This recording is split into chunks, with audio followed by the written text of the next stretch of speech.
Greetings, it's Vanessa-Mary, Wellbeing Healer, coming back with another episode of Leading with Heart.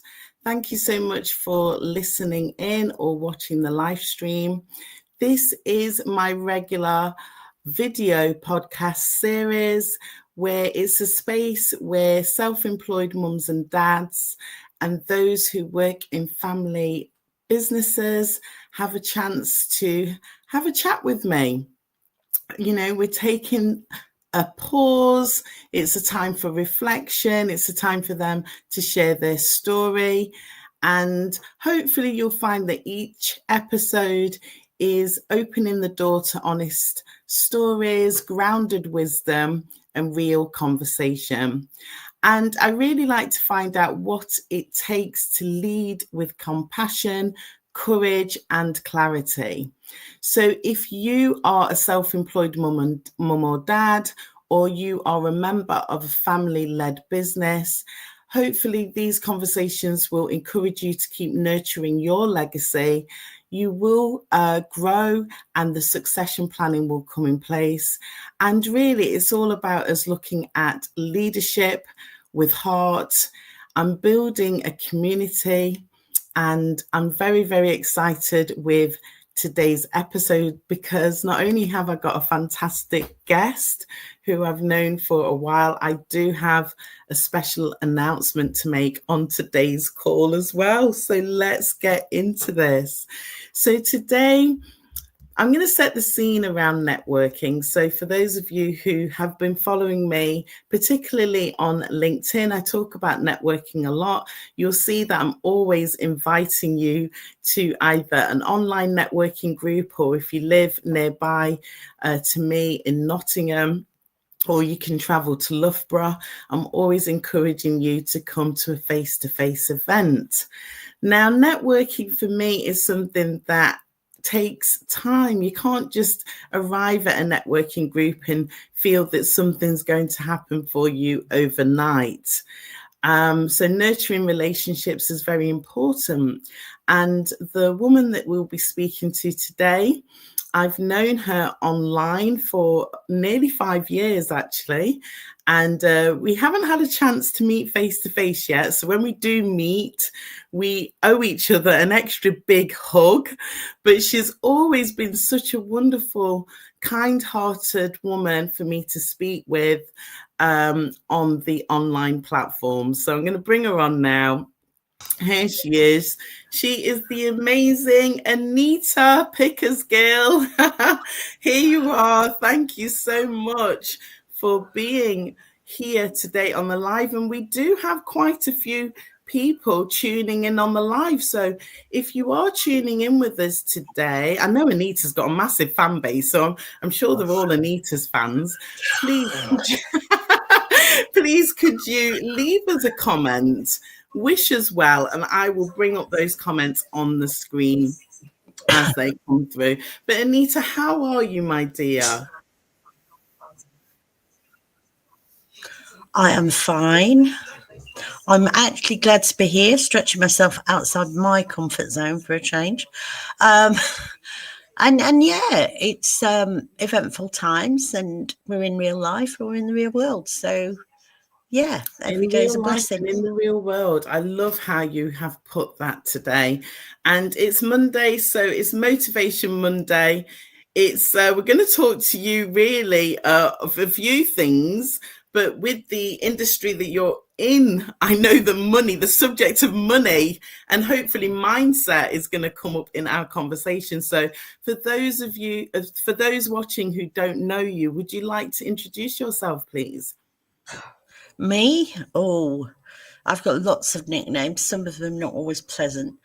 But I like to think of myself as a small and medium business champion, really, as well, because so many of us, including myself, really, in different ways, invest so much of ourselves and the family's money, because we're usually part of a unit, whether we're married or not. We often have other people that we rely on money for so much, and yet in many ways we're so scared of it and we take it for granted. And we don't understand it. And many of us, what we don't understand, we have a subconscious fear of, but we have a real need for money. So I really do encourage where I can to be more aware of it, be more conscious of the good credit, the bad credit, how credit is literally everywhere around you, but you're not thinking about it, so you don't see it as such. And alongside that, I'm passionate about mental health and well-being, and the two are very much connected, because when people have problems with money, it impacts on so much in their life, and their mental health can go rapidly wrong very quickly, and then that affects others as well. So me, I'm just a normal person that's had my own tapestry in life, and I've kind of got to a point in life now where I'm giving back, and I feel like I've been on a journey that has brought me to this place, whether I wanted it to or not, and it's kind of where I'm meant to be. So I'm quite happy with that. Well, that's a wonderful introduction. So you work within the debt recovery and credit management industry. Is that a fair way of describing It is, yes, yeah. And I know that I'm speaking to a very special woman within this industry, because, you know, for those of us who are tuning in and looking at the letters after your name, we may not understand what those letters are. So would you help us out, Anita, by telling us what the letters are and your achievement? I will help you out. I'm actually proud of them at this moment in time, more so than usual, because I've waited a long time to get them. Way back in 2009, I became a member of the Institute of Credit Management, as it was then.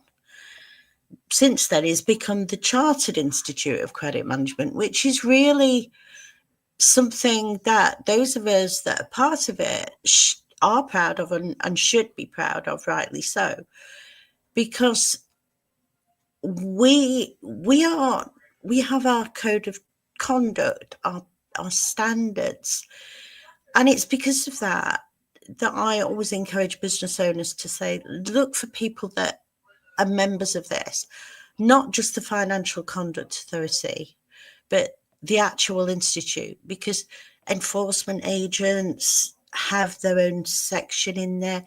Trade credit, consumer credit, business credit. And you know what? You can go different routes. There's learning schedules in there. There's courses, there's webinars, there's graduate courses you can take, but it's actually a skill and a career. And I've only just recently got the fellowship. And for all those previous years, I was MCICM. So it's taken some getting used to, adding the F and changing it from the M. But it's a standard, and it's a high bar that people have to achieve to get. And every year they have awards. And a few years ago, I won an award, the Jenny Oldfield Supporting Women in Credit Award, which I was hugely proud of. And unfortunately, Jenny's no longer with us, but she was like me. She was really positive about encouraging standalone people who often work for businesses that can't afford to invest huge amounts in training.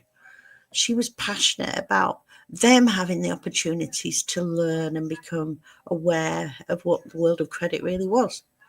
And she helped me along the way massively in my confidence by me winning her award. So, and to be fair, I was networking with you then. I think we'd known each other for maybe about 6 months or so at that point. So I can remember when you were telling us about, you know, this award, and we were all congratulating you. We met in a networking group where the topic was money matters. So that was a group where people who were interested in money and finance would come into that session. So that's fantastic. So as I said to you back screen, Anita, the conversation that I have within the Leading with Heart podcast is centered around the SEEDS framework. I do have a slight list, but so that was SEEDS framework. Hopefully people heard me properly.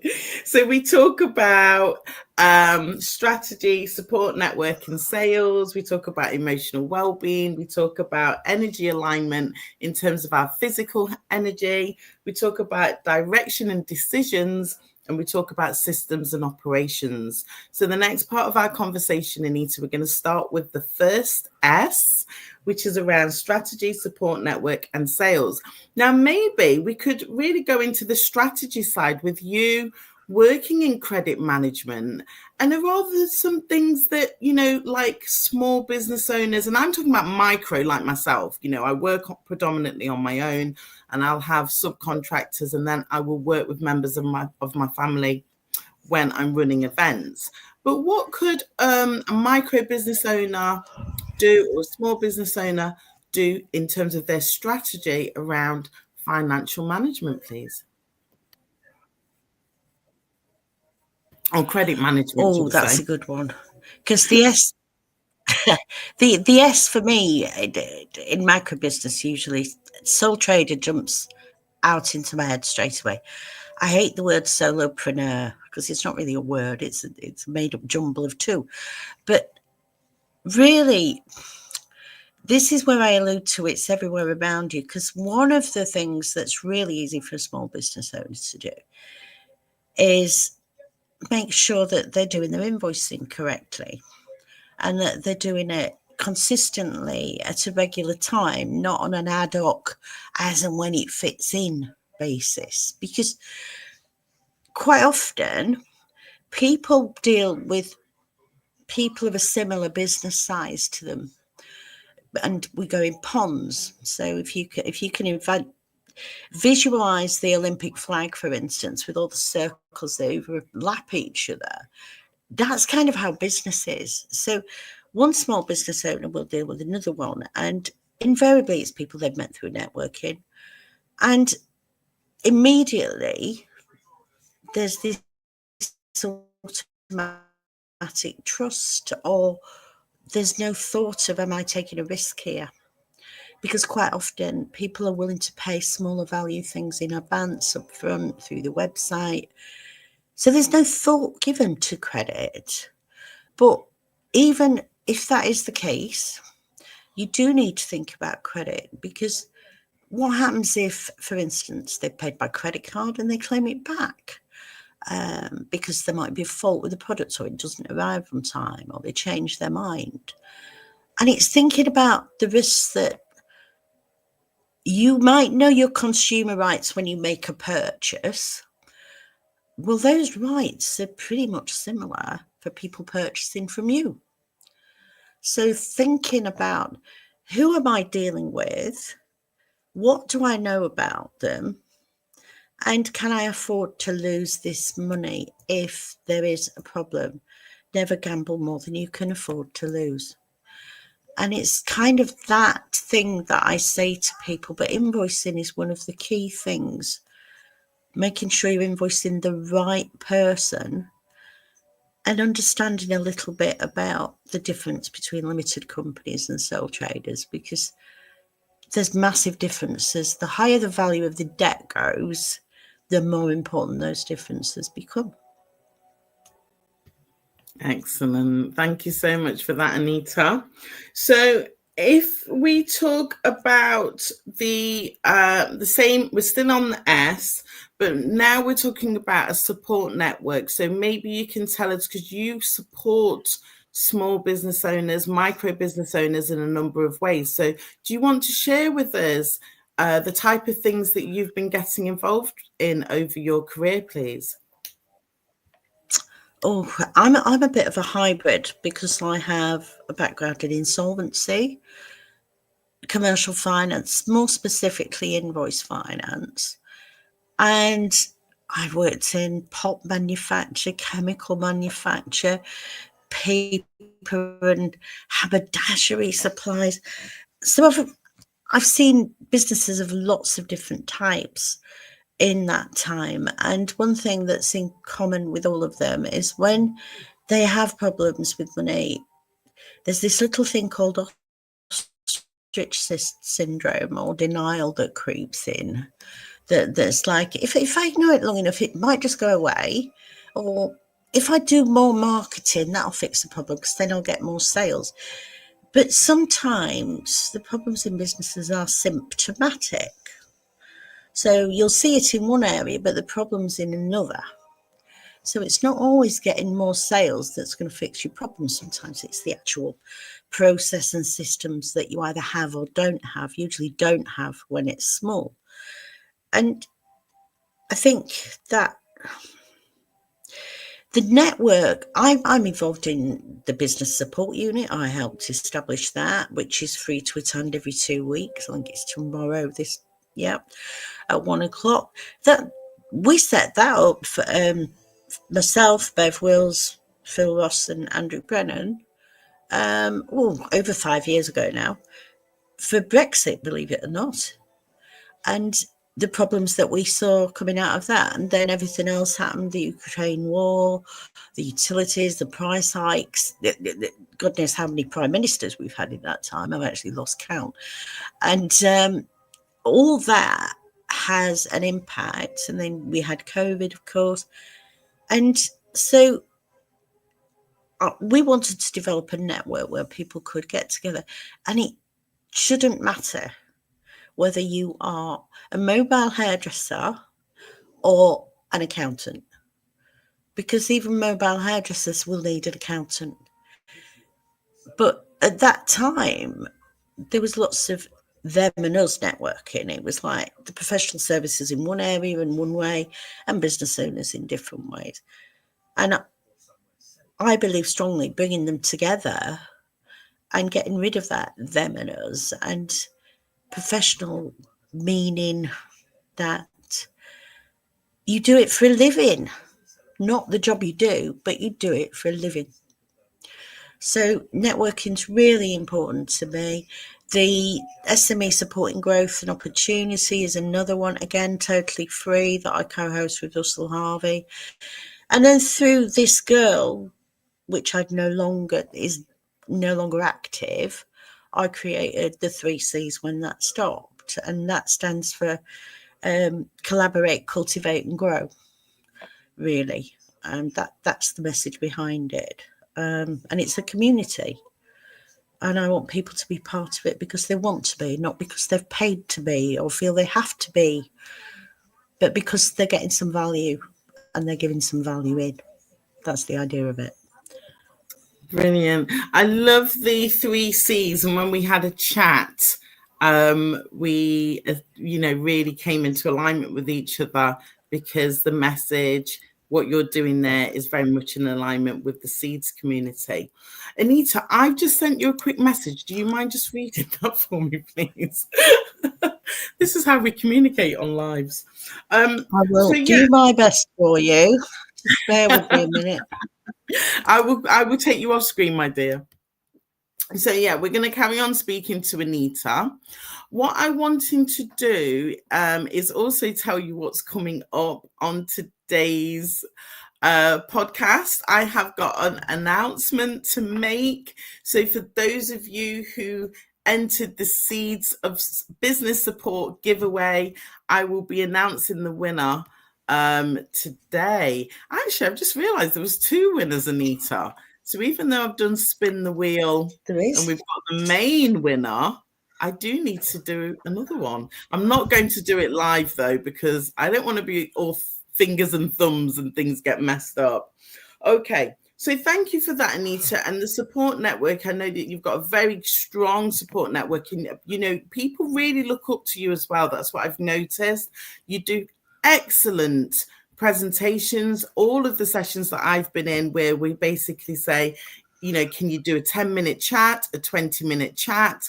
Anita, when you give a talk, I get my pen. I get it out for everybody, the pen and paper, but I'm really paying attention to what you're saying. So anybody listening to today, either on the live or on a replay, please do follow Anita. She's got, very strong presence on LinkedIn with very good ideas that she shares. I can't speak. But again, if you have an opportunity to hear her speak and share her knowledge, please do take up that opportunity. So Anita, we're talking about sales now, and you've mentioned the sales invoice.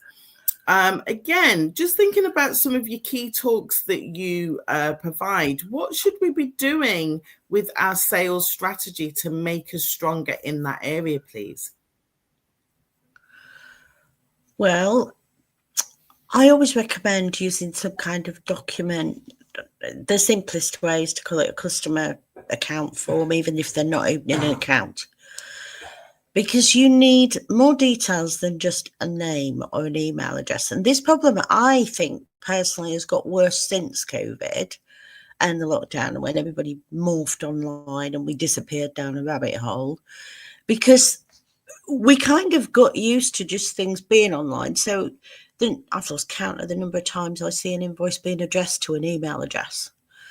I can't sue an email address, and anybody could be behind an email address. So the first thing is to capture who you're dealing with and to understand whether they're a limited company, an individual business trading as. So if, for instance, it's Vanessa-Mary trading as seeds and it just said seeds on the invoice, then who is seeds? Because seeds is actually Vanessa-Mary. It's just a trading name of you. But if it was Seeds Limited, then that's fine, because the limited company has an identity all of its own. And if it's not often you come across them now, but if people are in partnerships, and you can have more than 2 people in a partnership, you can have many people in a partnership. And the biggest example of those, lots of law firms are LLPs. And they can have limited liability as a partner. And you can go, usually, when they're a certain size, they'll be on Companies House anyway. You can get a list of partners and see who is liable for how much. So it's important to capture the address, the phone number, the email. And with sole traders, I know this is a sore subject, but the date of birth can be critical. Because sometimes you will come across people that there might be 2 John Smiths in a house. There might be senior and junior. Which one have you dealt with? So if you do have to enforce, not only are you trying to identify which John Smith, but also which assets belong to which John Smith as well. So it's important to understand that. So for me, that's the most important. And guessing all the content on there, right? Order numbers are important. As much detail as you can in the description of what you sold, because I'll give you an example. A prime industry that this crops up in, marketing. You agree a marketing strategy, so many emails a month, mail shots, and you get an invoice that says agreed fee for March. Now, a year's time, if you're in dispute and somebody says, well, what did you do in March to earn that fee? What was agreed? You've got a lot of work to go and find it, produce it. And equally, if it's been lost down a rabbit hole in a company trying to pay it, they've got a lot of work to go and find it, to check it. So the more information you put on it, the more you send with it, the easier it is to pay. So that's another really important point. Wow. So yes, definitely things for us to think about. And obviously, I haven't really introduced why I'm speaking to you properly. Sorry, I've got so much going off here. But Anita has kindly given us a package within the Seeds of Business Support giveaway.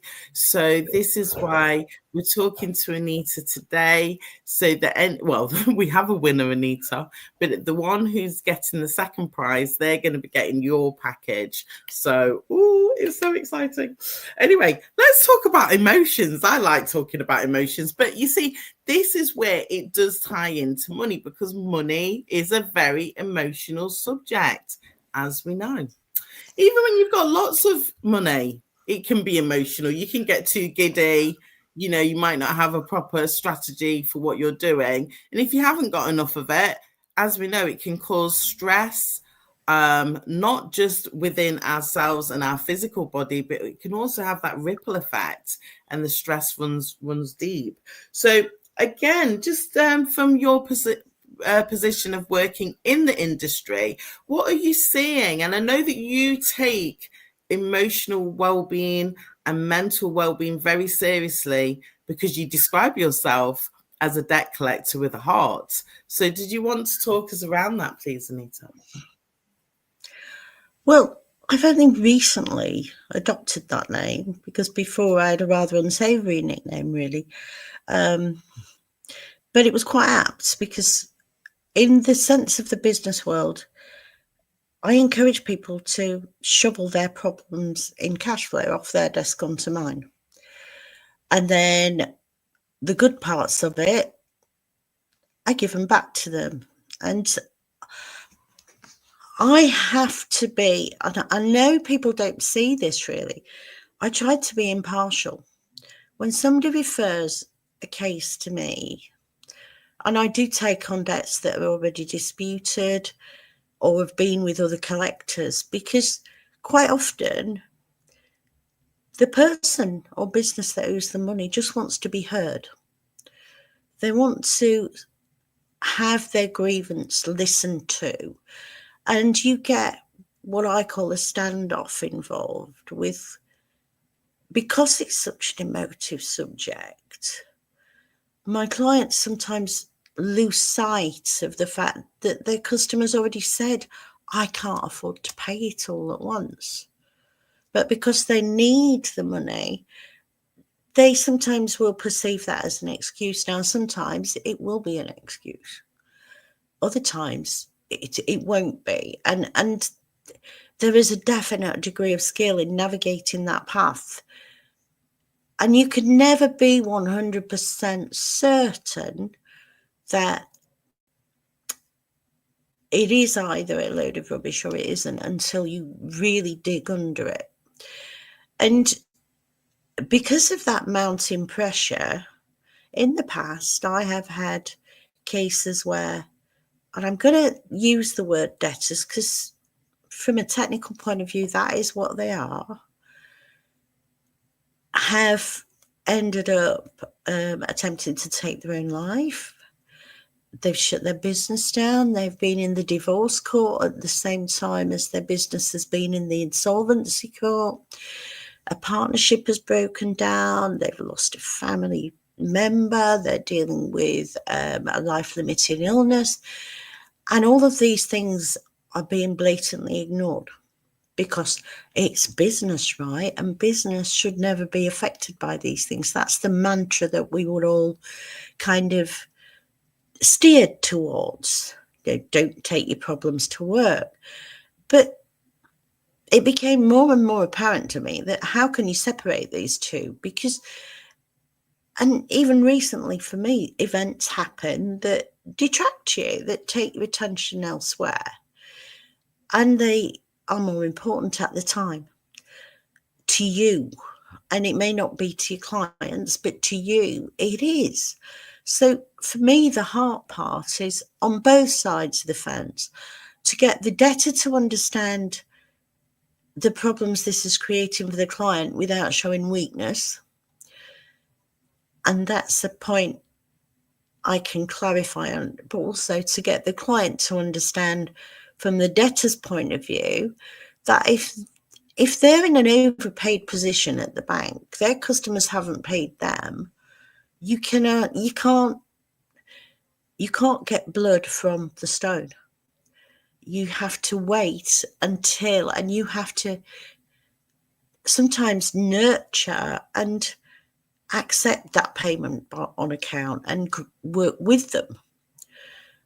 And that's one of my biggest things, really. To 9 times out of 10, most of my cases will be recovered without having to go to court, because court should be the last resort, not the first resort.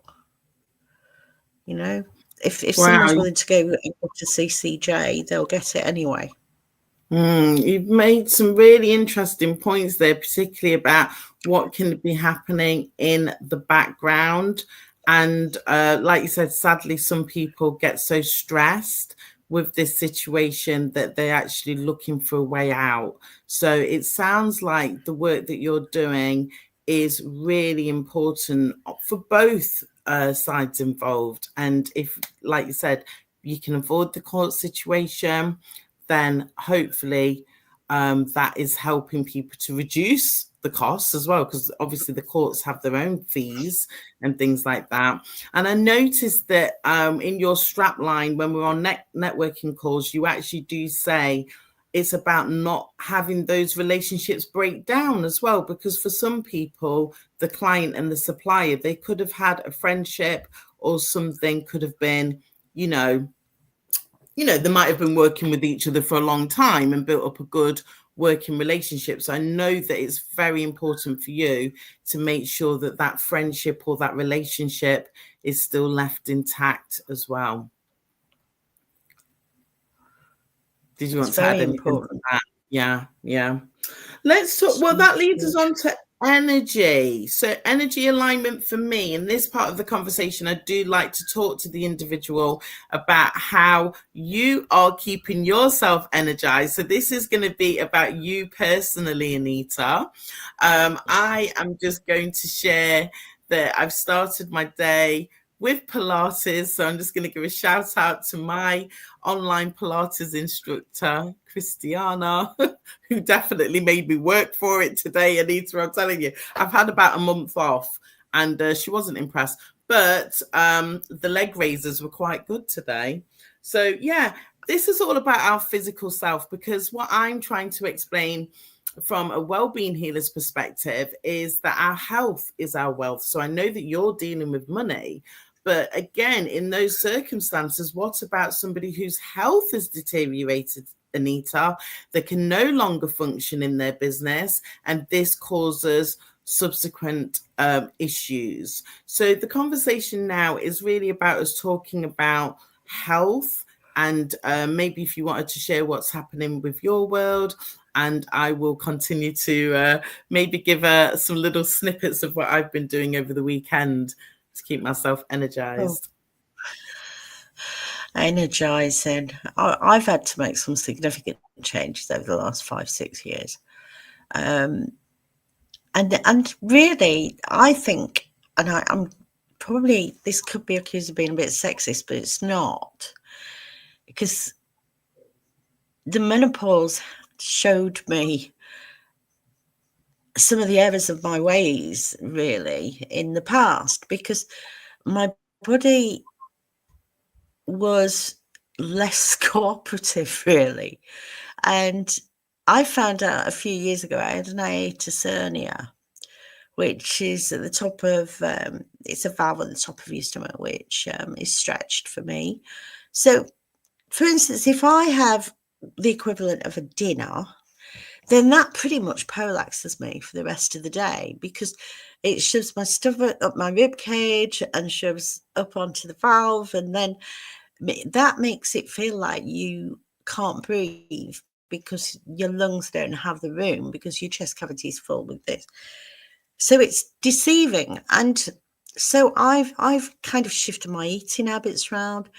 And with the good work of another lovely lady that's really popular on LinkedIn as well, our Vicky Midwood lady, she helped me see that what I thought was a healthy breakfast, whilst it was healthy, it was actually full of sugar as well. And, I hadn't thought about it because it was full of blueberries, it was full of bananas, it was full of fruit and full of natural yogurt, and then some honey. And so I was like, why do I feel so good until about an hour after? And then I could eat like a bacon butty. So I learned it was a quick fix breakfast, even though it was a healthy breakfast. So taking more notice of that, and having seen the impacts of people coming out of COVID more sluggish, we've not used our muscles as much. So I fell into that category. I wasn't traveling to work anymore, and I hadn't realized just how many steps I did take in a day. And so going from that to pottering around the house, the furthest you go on your commute is, from the bathroom to the desk downstairs. And then having to force yourself out to go and get some fresh air because you've not got used to doing that. And goes back into my day in smaller quantities because I'm 60 this time. And that doesn't mean you can't get fitter. You just have to be a little bit more careful about how you do it. And I switched on to green tea, which I never thought I would do, but I do cheat because I only like the flavoured versions. I don't like the plain green tea. So I no longer drink tea, and I very rarely drink coffee anymore. And I did sneak a can of Coca-Cola yesterday. I don't know what brand it was, but it was very nice. I will pretend I didn't hear that. But what I did love about what you said is talking about breakfast. We do need to be aware of our protein factor as well. So this is how much protein we're putting into our body. And also, I just want to touch on muscle mass, because the older we get, we've got to be, for me, more focused on maintaining our muscle. And even though I'm sitting down now to record today's episode, I'm actually proud of myself that over the weekend, the work that I've done, I do a lot of my writing over the weekend. It was all me standing up. So I just raised the laptop, put it onto a box. So it was my own makeshift standing desk. But I spent more hours standing, which, again, once I finish today's podcast and I go back, in fact, I've got some networking calls, so I might be sat down again because it looks a little bit weird, doesn't it? But the more we can stand up during our day, you've spoken about the steps, really important. So for myself, over the weekend, I've had some lovely walks in the woods, which was at least 6,000 steps. So we do need to pay attention to this. Now, what I want to do, you've given me permission to do your cards. I like doing this in the deck, or on the show rather. I'm only going to do, I don't know, let's see what comes through. But if there's anything on your mind, just think of it. And it's because we have a new moon on Thursday. Ooh, yeah, okay. We've got a new moon coming on Thursday. So I'm just reading here, the new moon in Scorpio turns our focus on how we share resources in our lives and within other people. That's quite interesting with the work that you're doing, actually. So we've got two that popped out. Okay. Anita, we haven't told people what's coming up for you. We'll do that in a minute. Ooh, all right. So before I share the cards, Anita, you've mentioned about you're coming up to a big celebration, but we haven't you've been working hard behind the scenes, and I know you've got something special to share and announce. Please tell us about your first book. Well, yes, it is my first book. It's been like 5-6 years in the planning, really, because more so the last 5 years since the lockdown, really, everybody sort of says, how can you do what you do? How do you get to do what you do? Why do you do what you do? And there is no one answer, because they're questions that my journey is a result of my entire journey through my life. And no one had ever been to university. I've never been to university. I didn't get a degree. So that's why I'm so proud of the fellowship, because to me, that is like my penultimate journey. Yeah. And I I don't mind admitting this. When I was 16, I had a nervous breakdown that took me to the depths of the black hole, really. And for a number of years, although I was living, I felt like I was wading through a thick fog. Yeah. With no real sense of direction, but I was just going through these motions of getting up because that's what I'm meant to do. And I went to college after leaving school, and I'd got bugger all when I left school. My exams, I did terribly in them. And this lovely gentleman said, "Oh, you might just scrape on that course over there," which was in business studies. And that's how my journey started, really. So I started writing poetry back then as a release and a way of expressing and getting these pent-up emotions out. And so I have had some poetry published in collections before, but I didn't want to do a book about poetry because it's quite a niche kind of area, and I didn't want to bore anybody with stuff that wasn't going to get their vibe, really. So I thought, I'm going to do a book that is going to explain my journey, and hopefully they'll see why I do what I do. Time's, funnily enough, to me turning 60, which is another big marker in life, and also gives some examples of real life situations that taught me a lesson in managing my money better. And some of them are quite funny, actually. What's the title of the book? Well, I think we've decided on now. The jury's still out. It's not quite. If it's not quite ready, paid. That's fine. We'll leave it there. They will leave some suspense. It's Get Paid on Time, Less Stress, More Success is the title that we're kind of comfortable with right now. Okay. And we do have a cover, but that may change. But we're very nearly completed the writing point, and I say we as in myself. What is the release date that you do? The release date. I didn't catch that. When will the book be published? I'm hopefully aiming for the end of the year, because my birthday is the day before New Year's Eve. So I'm hoping, because she's been pretty heavy going, really, in a number of ways. So I'm hoping that 2026 kicks off with a brand new vibe and a better energy, and you know, has more good points than heavy points. That's my hope. Well, so I'm praying for that. I want to share the cards that came through. So that you had two cards that really fell out when I was shuffling. So, and one of them is a new moon card. So even though we're coming into new moon in Scorpio, which actually, like I said, it focuses our attention on how we're sharing resources, but it also gives us a chance to fix any imbalances. So again, like speaking to a woman, here it goes. The new moon is a great time to work on any imbalances, whether that's financial or personal. So you can't make it up, can you? But listen, we've got here, your first card was expect powerful change. So that's what popped out.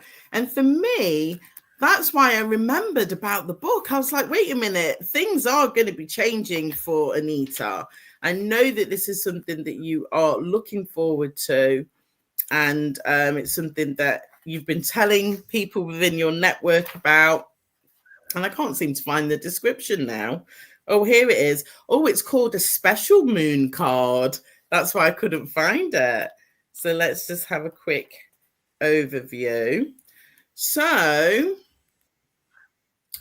I'm not going to read all of it out, but it's talking about if you want to affirm that you can achieve your dreams and get the desired outcome in the situation, then this is it.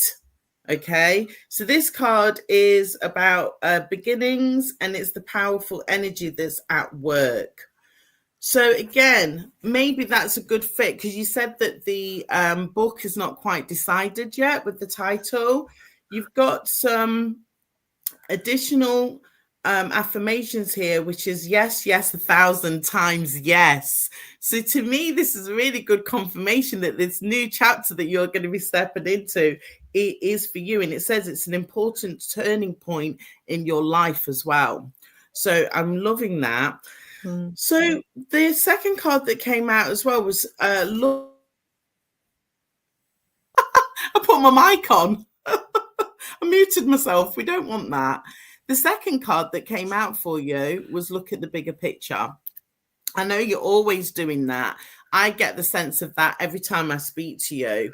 You're not just looking at what's there and that immediate. You're seeing how things fit in. This is why we were able to work together with the giveaway. So that's a full moon in Sagittarius. We are in Sagittarius season. Oh, wow. You cannot make these things up. Like, the energy literally doesn't lie. So full moon in Sagittarius 84. Let's just see what the overview is. Are you thinking too much about the details of your dilemma? Are you fretting over the minute? So it's actually said fretting over minute can be counterproductive, or perhaps you're being all talk and no action. I don't think that's you in terms of all talk and no action, but maybe there might be something on your mind around the book release or something like that. So it says this card is a reminder that while it's good to think things through, sometimes you just need to step back and look at the bigger picture. I don't know if that's resonating with you in terms of anything that's coming up for you. It is, actually. It is. Ah, excellent. It is, because there's one aspect that I am being encouraged to do more of, and that is more video work, and more sort of on social media. And even though I can give all these presentations, I can go do talks, and my confidence is there for that, but somehow doing video work, just, it is a stretch for me. So yeah, it's something that I need to get more into, because as we're evolving with all these algorithms all over the place on social media, it's, if you want people to hear your message, if it's important enough to be heard, you need to be present, you need to be seen. So we're talking about this situation may come around because it's talking about your confidence. So you've got to have the confidence to win the day. Somebody's just knocked on my door, which is like distracting me now. So Anita, I'm just going to ask you, I'm going to go into the next section, which is about direction and decisions. Mark's downstairs, but I'm just going to put my head out of the door because I'm a bit nosy. Can you talk to us around direction and decisions? And I'll be right back. Direction and decisions. I lost my direction, I think, at some point, and it found me again. My direction has been fatalistic, I think. I didn't plan it. I didn't plan to be a debt collector. I didn't plan to work in credit management. It's just how life evolved. And you will see behind me, basically, real life. No back screen on there. And direction is important, but I think sometimes it's important to know a rough direction, but not to have it too rigid, because if you have a very rigid direction and things go wrong, it can knock you right off direction. But if you have a very sort of, a bit like a dog's hind leg, I was taught, and I've never forgotten this. Litigation is like a dog's hind leg, because depending on how your client or customer responds to the various action points, it's your job to try and keep it on the path. But it can be a path that wanders rather than a straight line. It's very rare you get a straight line for me to be you usually have to go around a few bends and do a few U-turns and learn again and go forward.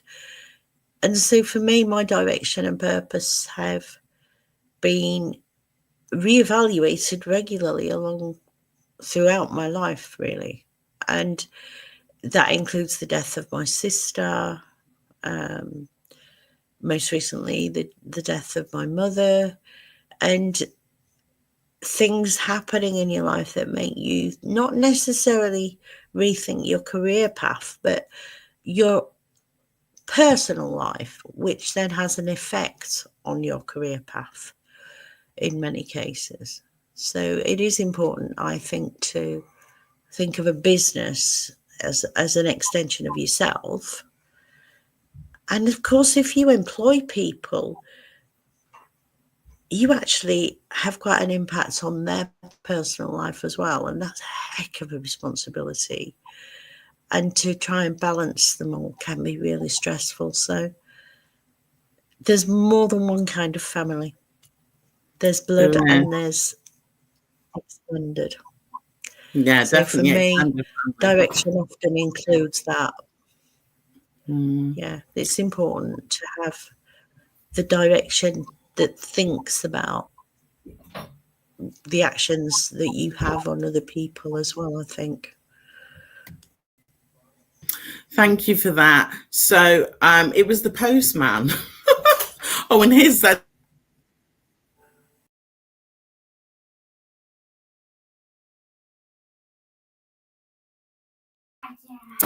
Oh, right. Lovely, Zenta.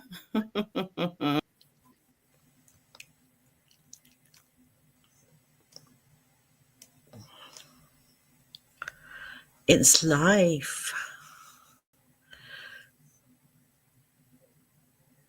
Mustn't feel guilty for life at all.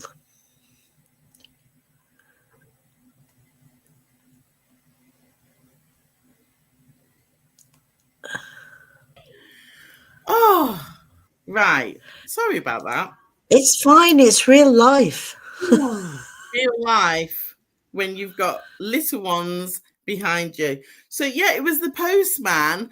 The reason why, because he knocked on the door quite heavy then, but it was actually a delivery that I thought I would have to do some chasing on. So it was quite important that it's just leaving it on the step and Mark can pick it up. So where were we? I think I'm just going to take a quick pause because I've mentioned this giveaway. We've just done direction, I think. Yes, we've done direction. I don't know if you spoke about decisions, but I just want to quickly touch on the giveaway, if I may. Not really decisions. Oh, you've not done decisions. Don't worry. Yep. Because I just want to make an announcement for the giveaway and then we'll come back in. So I did spin the second wheel. So let me just give an overview for those who do not know anything about the giveaway. Over the summer, and it kind of leads into what Anita said, I unfortunately had an unexpected death within our family, and I was really looking to channel that energy, so my grief and my loss, into something. And it just came about, you know, why not put together a package where I get to collaborate with some wonderful individuals like Anita and others that I will give thanks to in a minute. Put something together that's actually giving back to the community, particularly when we're in times when, you know, individuals need services, but they're not necessarily got the cash flow to pay for services as well. So the giveaway that I put together is worth over £4,444. And I have the first prize that's going to one individual. And then we have the second prize, which is worth around £1,000. Anita's amazing giveaway is part of that. So we have her on the screen here. She can tell us about that. So if you've won the second prize, you will be receiving a gift from Anita. Anita, do you know what it is that you're giving away there? I wanted to allow a business, or if the business wants to pass, it's something that can be passed on, because it's a couple of hours of awareness sessions online where you talk through how they currently do things, what they're trying to achieve, and basically a brain pick session where I can look at the risks they might be taking and not thinking about, help them plug the holes, improve the process.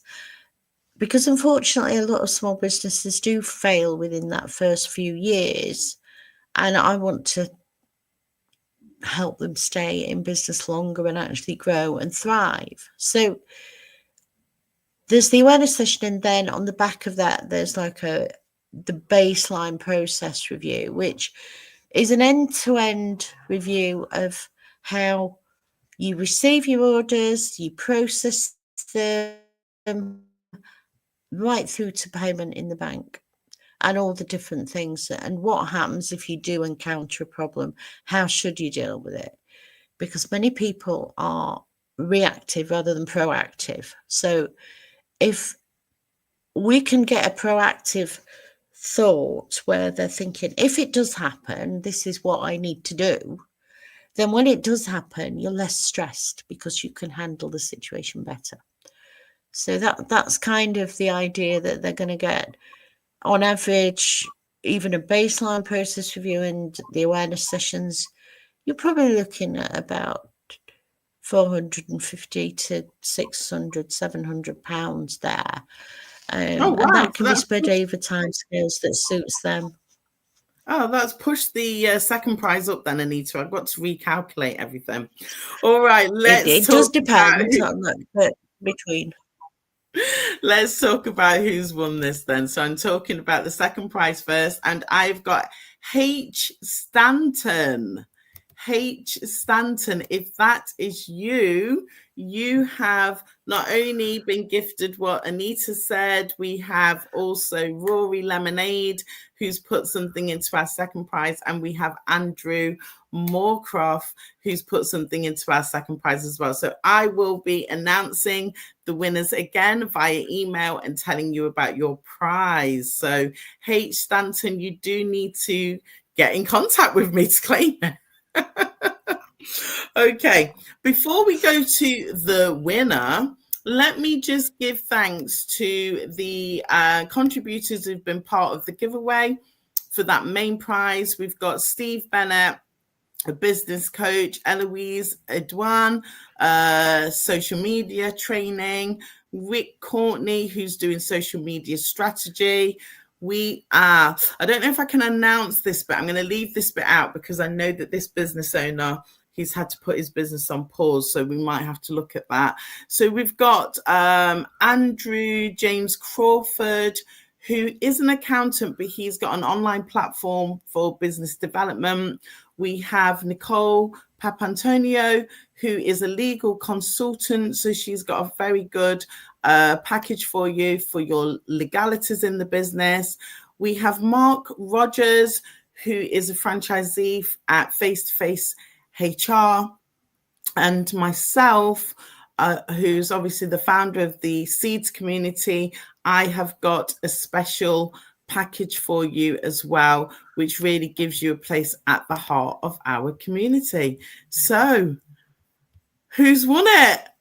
It was Giles. Giles, I didn't have your surname, but I know who he is. So Giles, if you are listening to this live, you have won that top prize, £4,444. I know how to get in contact with you, so I will be passing that message on to you via direct message and also officially in the email.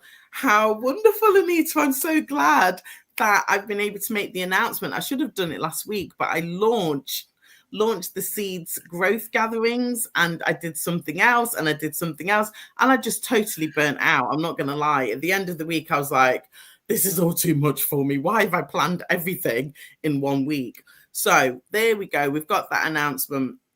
So Anita, before we wrap up, I just want us to talk to you. I want to talk to you about the card that came through, your final card, which I see that this is about the future for you.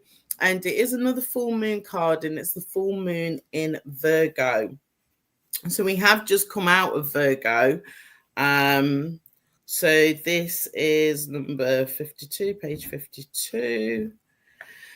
It says a time to give rather than take. Okay, well, you do give a lot of giving. Okay, so let's see what it's saying. It says, when this card comes up for you, it's the time for you to take stock of your situation, where you are, and where you are and where do you want to go? Where are you? Can't read, can't speak, can't read. Where are you and where do you want to go? I can't read. Okay, so the new moon energy of this card suggests a restart. So we're just coming out of Virgo. So this Virgo, this energy might still be with you. This is how I'm interpreting it. Something about restarting. It's saying something about it's simple and it's good to be organized. So additional meanings, gradual improvements are coming.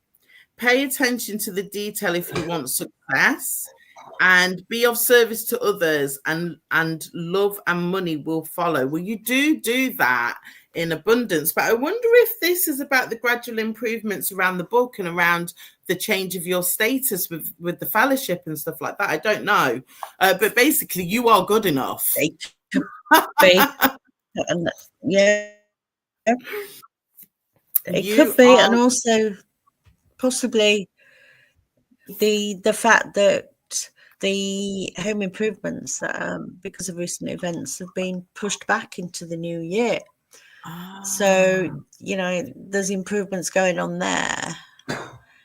And I think that's all part and parcel of it, because that's something that I've been planning for years and never actually got around to. And I've become more, what's the word I'm looking for?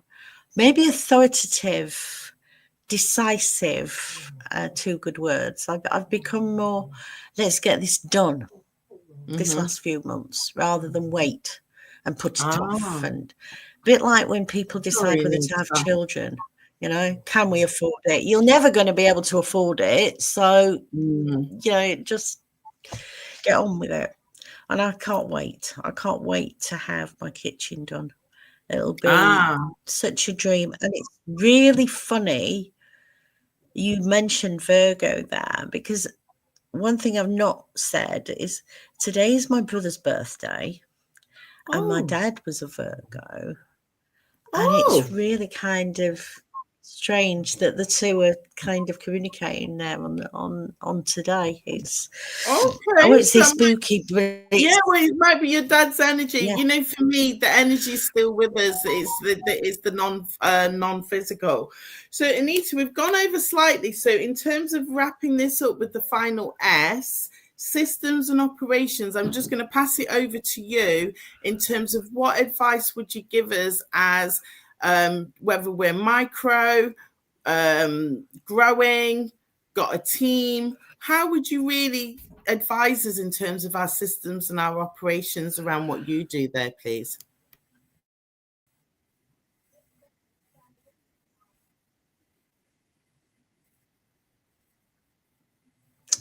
For me, it's all about having a simple submission in the sense of the process that grows with you, that you can build on. That's the importance. Excellent.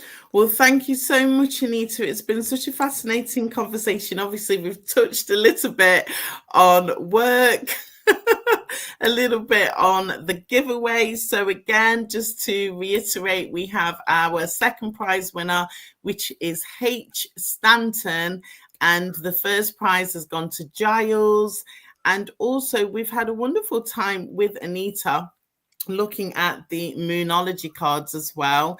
And Anita, when you do decide on the title of your book, please do, well, I know you'll let me know anyway, but what I will do is I will put the links and everything like that back to this podcast, which will obviously anybody who wants to find out more about your life and your journey, they can support you with the book. Now, before we do close, where would an individual find you? I know that you're very prominent on LinkedIn, but do you have a website that you're wanting me to showcase for you or anything like that? People can always get a hold of me through Thornbury Collections. My email address is anita@thornburycollections.co.uk. And the website is Thornbury Collections as well. So you can find me there, but I'm never logged out of LinkedIn ever. So that's probably the best place to find me.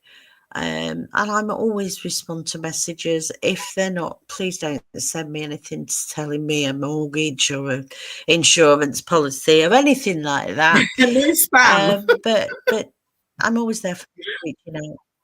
Well, something like that. Yeah, I do love a good spam sandwich, but not in my inbox. Not in your inbox. No. So, yeah. Anita, thank you so much for being a great supporter of what I do, also being a wonderful virtual friend.